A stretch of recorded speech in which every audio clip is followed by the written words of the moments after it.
What happens when a wild card ranked 140th in the world takes down not one, not two, but three of tennis's biggest names in a single tournament? And what if Roger Federer himself was watching the whole time? This is the story of Eala, the Filipina teenager who shocked the tennis world at the 2025 Miami Open and then received a gift so meaningful it left her speechless on camera. Stick around, because the moment Federer hands her that golden racket, you will see why the entire internet lost its mind. Quick favor, if you were loving this, hit that subscribe button. Over 92% of viewers have not yet. It is free, takes a second, and means the world to us. Thanks if you did. Now back to the show. Picture this: Miami, March 2025. The sun is blazing, the crowds are buzzing, and on Court 7, a name nobody outside the Philippines knew about is warming up. Eala, 19 years old, ranked 140th, wearing her country's flag like armor. She is not supposed to be here. Wildcards do not win matches at this level. They show up, get experience, maybe steal a set if they are lucky, then go home. That is the script, but Eala did not read it. Or maybe she did and decided to rewrite the whole thing herself. Her first match was against Eala, the number 2 player in the world, a woman who has dominated clay, hard courts, and pretty much every surface she steps on. The odds? Let us just say Vegas was not sweating. Eala walked onto that court like she belonged there, and for 2 hours she played like someone who had been preparing for this moment her entire life. The first set went to a tiebreak. Swiatek, cool as ice, looked unbothered, but Eala fought for every single point like it was match point. She took the tiebreak. The crowd woke up. Then she took the second set, and just like that, Eala had done the impossible. She beat the number 2 player in the world. Twitter exploded faster than Swiatek's forehand. Memes flooded in. Who is Eala and why is she suddenly the main character of tennis? One user posted. Another said, Swiatek just got schooled by someone most people could not find on the draw sheet 2 hours ago. Welcome to Miami. The upset of the year just happened, and we're only in March. But here's where it gets wild. Most players would take that win, celebrate for a week, and call it a career highlight. Not Alex. 2 days later, she walks back onto the court to face Madison Keys, a former US Open finalist with a serve that could crack concrete. Keys came out swinging, looking to remind everyone that upsets do not happen twice. Except they do. Eala matched her power, absorbed every Racket serve, and fired back with interest. She didn't just win, she dominated. Straight sets, no drama, just pure, unfiltered skill. At this point, the tennis world was not just watching anymore, they were obsessed. ESPN did a feature. Tennis analysts were scrambling to find footage of her junior matches. The Philippines woke up at 3 a.m. to watch her play.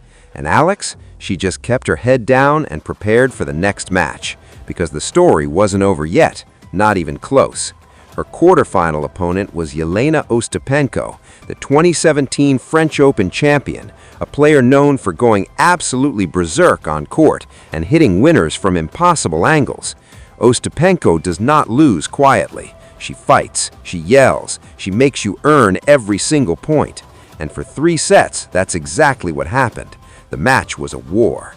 Baseline rallies that lasted 20 shots, breakpoints saved with ridiculous defense, momentum swinging back and forth like a pendulum on steroids. But when the final point landed, it was Eala standing tall. 3 top players, 3 victories, 1 wild card. The tennis world had officially lost its collective mind. Now, you might be wondering, who is Eala and how did nobody see this coming? Well, buckle up, because her story is even crazier than her Miami run. Alex was born in the Philippines, a country not exactly known for producing tennis champions. Basketball? Sure. Boxing? Absolutely. But tennis? That's a different game entirely. Courts are expensive, coaching is hard to find, and the competition? Mostly happening halfway across the world. But Alex's family believed in her. So much so that at age 12, they sent her to Spain to train at the Rafa Nadal Academy. Yes, that Rafa Nadal. She left her home, her friends, her entire childhood, to chase a dream that most people would have called impossible. And for years, she grinded, won junior titles, climbed the rankings slowly. But the professional tour is brutal. Every week is a new city, a new opponent, a new chance to fail. And for a while, Alex was stuck, ranked in the 100s, winning some matches, losing others, trying to break through a ceiling that felt like concrete. Until Miami, until everything changed in one glorious, chaotic week. The internet didn't just notice Eala after her run, it fell in love with her. Her post-match interviews were humble, gracious, almost shy. She talked about representing the Philippines, about proving that kids from her country could compete at the highest level. She thanked her family, her coaches, even the fans who stayed up all night to watch her play. There were no ego-driven sound bites, no trash talk, just pure heart. And people felt that. One viral tweet said, "Eala is what sports is supposed to be about. No drama, no excuses, just talent, work, and respect." Another said, "If you're not rooting for this girl, check your pulse." The memes were endless. One showed Swiatek, Keys, and Ostapenko sitting together with the caption, "We need to talk about Alex." Another had Eala photoshopped into Endgame with the tagline, "And I'm Eala." But beneath the jokes and the hype, something deeper was happening. People weren't just celebrating an underdog story. They were celebrating what she represented. A kid from a country that gets overlooked, a girl who worked in silence for years, a player who didn't wait for permission to be great. She just went out and took it.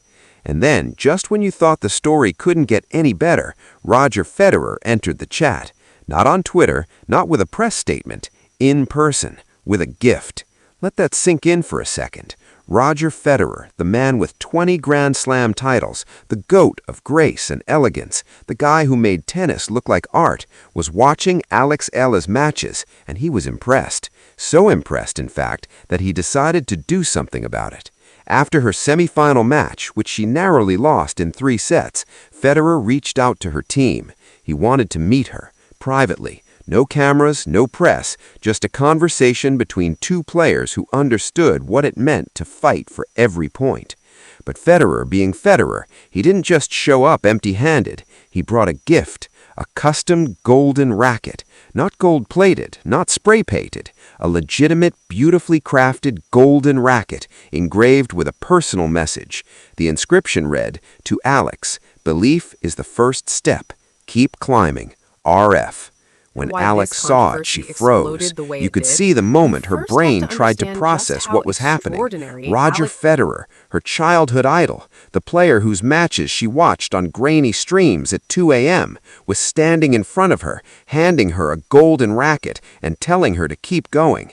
She tried to speak. Her voice cracked. Tears welled up. And for a few seconds, she just stood there, holding the racket like it was made of glass, trying not to completely lose it on camera.